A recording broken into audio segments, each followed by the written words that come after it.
Hello, again from the Diaspora Salon in Marrakesh, Morocco. I'm joined by the wonderful author, Heather McGhee, who is the author of The Sum of Us and also the podcast, The Sum of Us. Heather, how great is it to be here? Oh, it's just amazing. We have had the best time.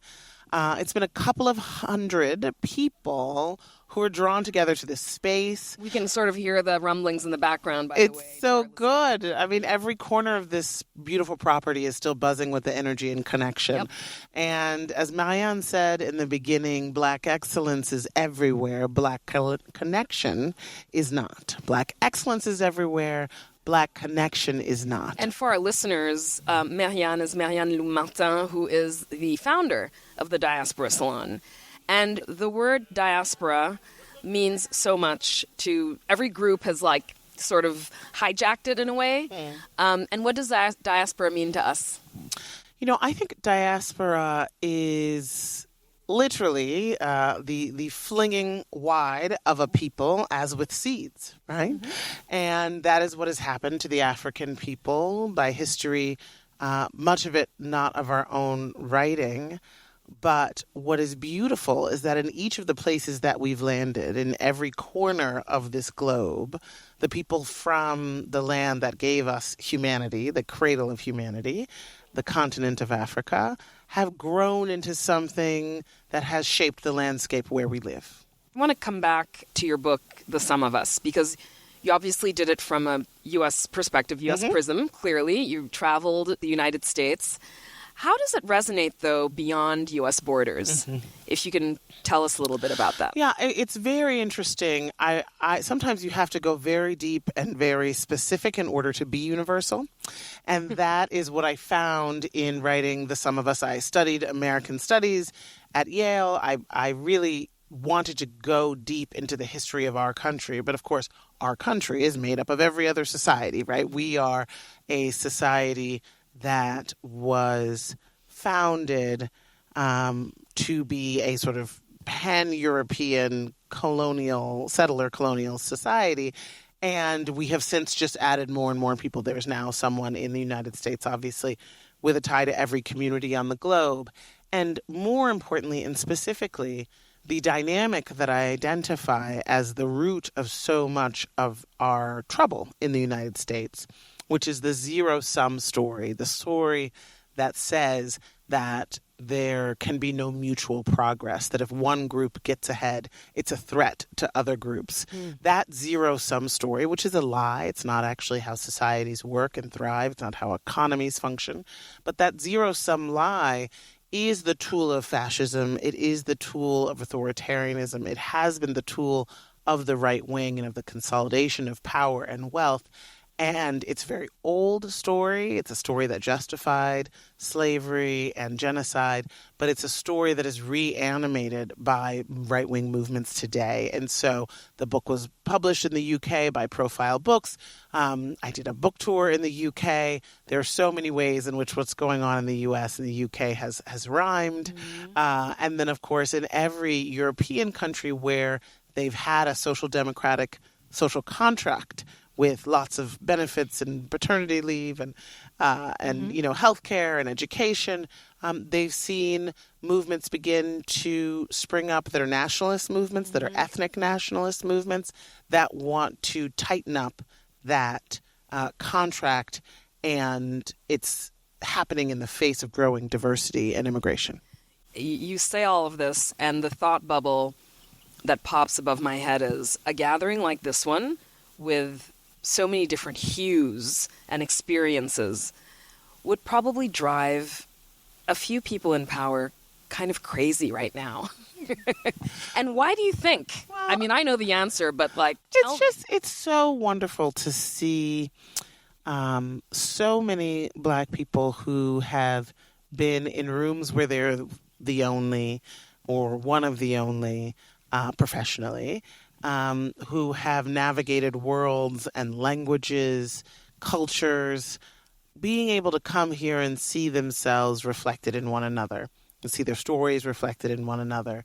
The conversations we've been having over lunch tables have been sociological conversations. You know, we've been talking about, okay, so how do Black people from this community see one another, and what are the dynamics here, and what are the dynamics here, and how did you read this cultural moment? And it's just been so beautiful and so rich and textured, and of course we will stay connected. One of the talks that you participated in earlier today was about the names, about, what our names mean to us, and which was also fascinating to me. And I loved your story. And can you tell me, I know what your first name is, but your middle name? Oh, yes. So my name is Heather McGhee, and Charisse is the name of my aunt. And that's a tradition in our family, to name a child after one of your beloved siblings. So my dad did that. He named me. My middle name is Charisse. That's my aunt's name. And my son's name, his middle name is, which is my brother's name. And speaking of, because you're a mother, you have two boys, and your husband is Pakistani American, and you've given traditional Muslim names to your sons. Yeah. And as a nod, to that side. So again, this adds again to that other layer. That's right. Of who we are as humans. Yeah. And he was very explicit when he explained why it was important to him. He said, because if he is not in a majority Muslim world, which he probably won't be, given where we live and how we live, he will have to explain to people when he introduces himself. They both will. What's your name? How does it spelled? What does it mean? Right? And each time that is done, it's another invocation of the culture. Right. It's a reminder to not just to the person, but also to himself of who he is, which is beautiful. There have been some really deep conversations here, and I won't say painful, but just deep, right? But yet there's like this general sort of gloss of happiness here too, right?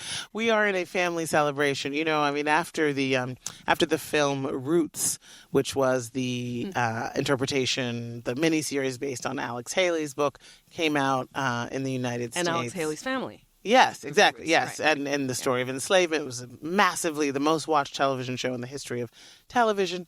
But it kicked off a new sort of commitment among Black families in the U.S. to family reunions. I grew up going to family reunions. Every 2 years usually, so there's a host committee wherever you are. Families are far flung. There's some in the South, in the North, in the West. You pick a city, you pick a theme. Everybody sends in their, $50 check, their $100 check. There's a room block, and people descend from the Williams family, the Tompkins family, and you have the T-shirts. And you walk around the city, and you connect with people that, are your second, third, fourth cousins. This feels like a family reunion. It's just a little bit more far-flung. It does. It really does feel like that. And what a perfect place also to be in North Africa. Yeah, it's great. For this. By the way, it's very hot today. Which is great. And everyone, you see all these melanated people just tilting their heads back up to the sun, just like sunflowers, comme les tournesols, just saying, yes, finally. Voilà. And it's true. And we're hearing, and we're also seeing, what's refreshing here, I think, to me too, as are the different generations. Yeah. So it's the embracing of it all, from youngest to oldest and vice versa. And how does that make you feel? When you see this? Oh, there's some real giants here. Of course, Marianne being the hostess, I would not dare to imagine how old she is. But, she has this beautiful shock of white hair. So she's not trying to say that she's still in her 30s and 40s. And it's so powerful, right? Because it's so much energy. Please. Gosh, you can't stop. La vitesse, right? Yeah. So much energy, so much magnetism. She is a force. You can't say no to her. And there's also something very special about knowing that this place, in its beauty and its grandeur, is something that you don't create in your youth. This is the place of wisdom. This is a place of long foundational building and commitment. This is the place of resources that were handed down over time. This is really about an inheritance, literally, and also about an inheritance for us, and about something that takes a long time to build. And so I think we all look up to Marianne. Indeed. And it's been really great to be in her presence. Well, listen, on that note, Heather, let's go to the Medina, maybe. Let's go shopping. Since we're here. Thank you so much. All right. Thank you. We'll be back with some more from the Diaspora Salon with some other wonderful guests. Stay tuned.